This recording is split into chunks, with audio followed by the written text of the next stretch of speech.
Okay, so this video has been a long time coming, We still considering I commented on this can't really video process what has happened. uh, uh, a day or a couple of days after this My happened, where they put up a video of their van catching on fire. brain is very foggy. Now, I've gotten Work. a lot of, I've gotten a lot of hate, if you will. I've gotten a lot of people who have said that I By the am, time. I wouldn't say a despicable person. I don't think that word ever came up, but there's a lot of negativity towards what I posted.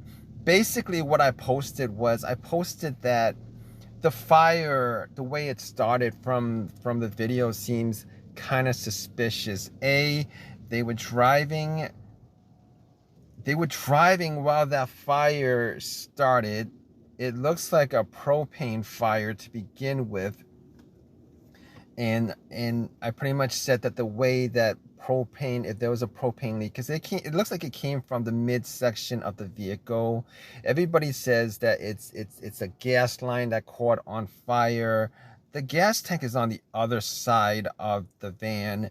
The gas lines are on the other side of the van, and then some people have said that, well, maybe it's a transmission line fire. Like, transmission line fires are very rare, and then some people say maybe it's coming from the engine, but if it was coming from the engine, that fire would be consuming the front portion under the hood of the van. From what I was looking at, everything pretty much pretty much everything actually says that it's coming from the propane line. And I just put it out there that it seemed kind of suspicious to me that the fire started as they were going down the road. B, somebody actually had a fire extinguisher with them to try to put it out. C, the guy actually put his life on the line. And I think I watched a video where he actually went under the van itself to try to put the fire out. Anyway, if that was all real and the guy did that out of the out of just sheer caring for these people that he doesn't know, then he's a good guy. He's a good guy. I mean, very few people would actually do that. Most of the time, they'll try to put the fire out. They can't. They'll just let it burn. As long as everybody's out, everybody's okay.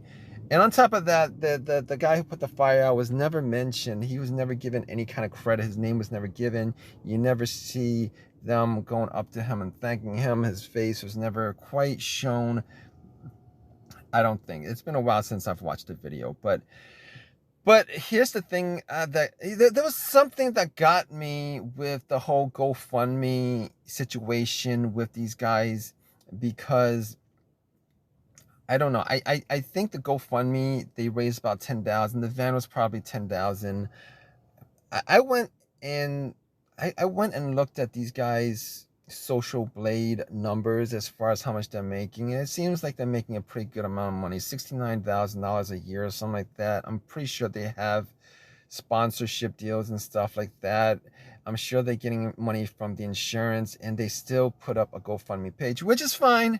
Hey, all I did was said I hope that this whole GoFundMe thing with them, I hope that it wasn't a scam. I hope that they don't get, you know, not don't won't get like $100,000 and then they go out and spend on like a $60,000 RV from the money, and then funding their whole channel with this money. Because I mean, I don't mean to be a jerk about this, but we all know how we all know what all these scams of the whole GoFundMe situation is like these days. There's a lot of people who would even throw their children under the bus by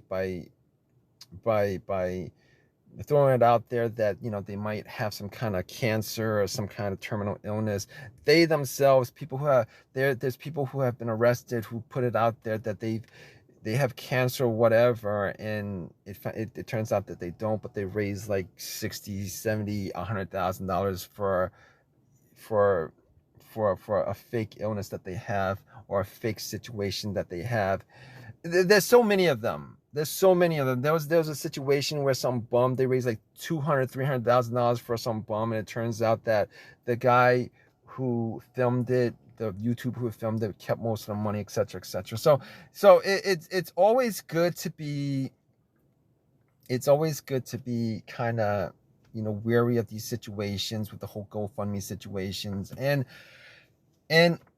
it's fine. I mean, if they raise $10,000 for a van to be replaced, it's fine. It's just that there's something that there's just something that that kind of, it was an itch that I can. It's an itch. It's not that I couldn't figure it out. All right.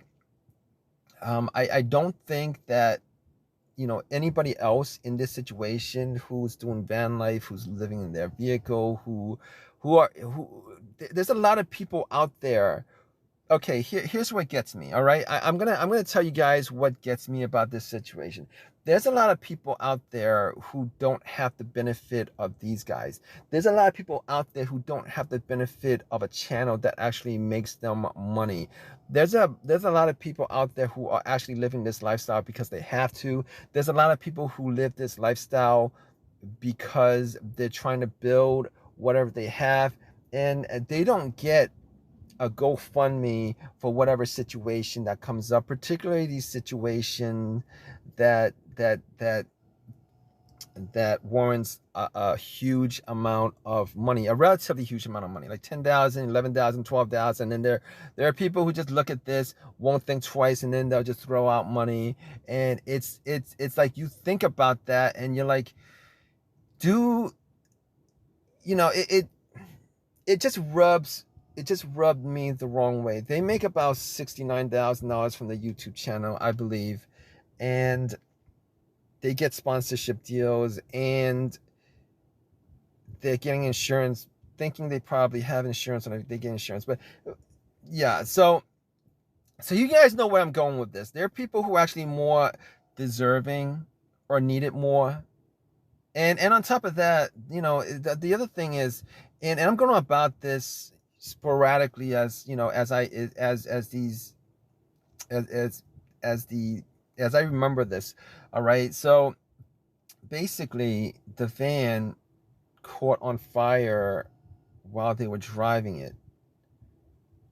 All right, it caught on fire while they were driving it. It caught on fire the day before they had anything in the van. So the van was like completely empty. The van was completely empty. They had nothing of their own possession in the van. So basically they were just driving the van with nothing in it. It was the day before they were about to put all the possessions in the van. So it's just stuff like that just rubs me the wrong way when thinking about these kind of situations, or how these situations could occur, and who's at fault for it and stuff like that. Because there's a lot of people who have commented back and told me and said that, oh, the son's a mechanic, or their mechanic, etc., etc., and they know how these situations occur, etc., etc. And I'm thinking to myself, well, let's use common sense, right? These fires absolutely do start with vehicles. You see them all the time. I see them all the time. But normally what happens with these fires is they start under the hood because there's a lack of coolant, and then the engine overheats. They don't know about it, overheats, and then you get a huge fire consuming from the engine side. Aside from that, it's very rare for a fire to start the way it did, particularly with this van. It's very rare.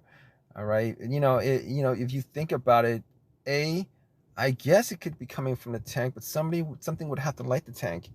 All right, maybe it moved from the very, very heated part of the vehicle, like the engine, to the tank.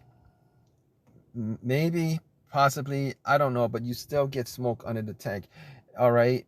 B, okay, so this just came to mind.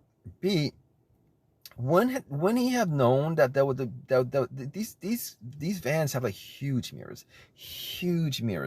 I mean, once it starts smoking, wouldn't he have seen the smoke coming from his side of the car, wouldn't he have, seen the flames coming from, he said once he opened the door, there's flames coming from the under where his foot would be. There's just so many things. There's just so many things that you're saying it just doesn't add up. Now, I could be completely wrong about this. All right, it's just my opinion. So don't get mad at me at this. I'm not hating them. I'm not hating them. There's no jealousy on my part against them. I don't have anything against them. All right, because the first time I watched the video, I was like, oh, that's just awful. I felt so bad for them because, I understand the situation. They're from overseas. They're getting the channel going. They just purchased a van, and this is, this is one of those situations that might just screw up a person's life if that's all they had. And then the next day I was thinking about it a little bit more. I'm like, what are the chances that a fire would start in that location of a van? And those questions just kept on coming up. What are the chances that the fire would start around where the propane tank is? Because if the propane tank caught on, if there was a leak in a propane tank, it would just vent out. It would just, all of it would just vent out. There would be more of a chance of it starting inside the vehicle, but it didn't look like it was starting inside the vehicle. It looked like it was starting in the midsection of the vehicle. And then somebody says it's coming from the gas tank. It's a gas line. That's not true. The gas line is on the other side. It looks to me like it's a propane fire. I could be wrong about it. Some people say, well, maybe it's the transmission fluid, and the transmission fluid burnt up, and then you got the fire. But I highly doubt it. Like, how many transmission fires do you know of? I can't recall one where I've seen a car just burn on the side of the road, and I've seen cars burn on the side of the road. I've been in situations where a car, like, 4 parking spots away from me, caught on fire over the summer because somebody just left it running and had no coolant in it, or had very low coolant. The engine overheated, and then it just gets engulfed, and then there's an explosion that happens. That's normally what happens. That's like 99% of the cases of the fires that I've seen from my own eyes. This is what I've seen happen to cars, to trucks, to SUV, etc., etc. Now, this is an RV. It's just an RV. The fire could start from the propane section. Most of these fires will start from the refrigerator, the propane refrigerator being kept on, etc., etc. But for the fire to start where it was, it's just very, very, very, very strange to me. And I'm still gonna go with that assessment or that opinion. And it's just an opinion. It's just an opinion. But I'm glad nobody got hurt. Whatever the situation is, if it's an honest situation that occurred and not some kind of scam to get money from the Gofundme situation, people like that, then best of luck to them. I'm not hating them. I'm not jealous of them. I'm not a troll trying to troll this situation, which is not. It's just one person's opinion. I'm sure I'm not the only person who's had this opinion. I'm sure I'm not the only person who's, if I was them, I'd be understanding of that.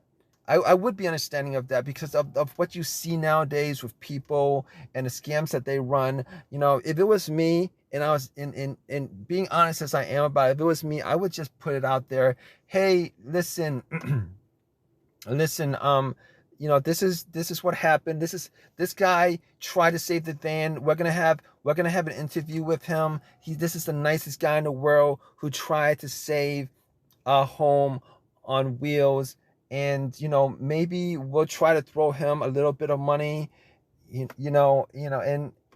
if we get the money from the insurance, if we, if we had, we might just donate it to a couple of, I wouldn't say charities. I'm not even a big fan of charities, but whatever they do, maybe they could like feed the homeless with a little bit of the money, or whatever that situation is. All right. I'm just rambling at this point, but I'm just putting it out there right now. If I'm absolutely wrong about this situation, and all of this was just one big accident, I do apologize if I come off like I'm trying to put some blame on them for this situation, but I'm not gonna veer off from my opinion. Okay, everybody has their right to their own opinion about stuff. It's a free country. Everybody has a right to their opinion, and this is my opinion of their situation. Every now and then, I'm still getting texts back from people on my post saying how much I'm a troll, and etc. etc. I'm not a troll. I'm just unapologetically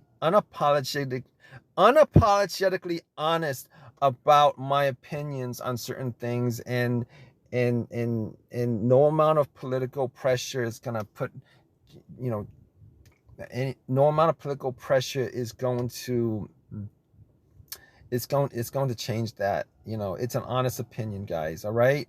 So yeah.